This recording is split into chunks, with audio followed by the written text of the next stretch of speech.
Hi friends, video నచ్చితే చిన్న like మాత్రం మర్చిపోకండి. పంతులు గారిని పిలిపిస్తుంది జయంతి. ఈలోపు దగ్గరలో ముహూర్తం ఉందో చూడండి అని చెప్పేసి పంతులు గారికి చెప్తుండగా, ముహూర్తం దేనికమ్మా అని చెప్పేసి భాస్కర్ అడుగుతుండగా, అఖిల్కి ఎంగేజ్మెంట్ గురించి మంచి ముహూర్తం ఉందో చూపించడానికి అని చెప్పేసి ఈ విధంగా జయంతి మాటలు విని అఖిల్, భాస్కర్ అందరూ ఆశ్చర్యంగా చూస్తూ ఉంటారు. నా కొడుకు అఖిల్కి నా మనమరాలు శివానికి ఇద్దరికి కలిపి నిశ్చితార్థం చేయాలనుకుంటున్నామని చెప్పేసి జయంతి పంతులు గారితో చెప్తుండగా ఒక్కసారిగా అఖిల్ ఆ మాట విని షాక్ అయిపోతాడు. ఆ మాట విని నందిని, భాస్కర్, అభి, వసులు కూడా షాక్ అయిపోతారు. మరోవైపు శివాని, దమయంతి, సుమంగలి చాలా సంతోషంగా నవ్వుతూ ఉంటారు.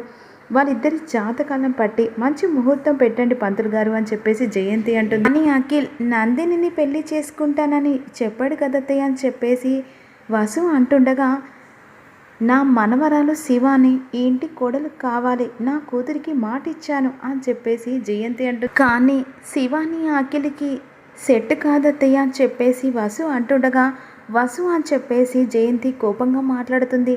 రేపటి ఎపిసోడ్లో ఏం జరగబోతుందో తెలుసుకోవాలనుకుంటే లైక్ చేయండి అబ్బా.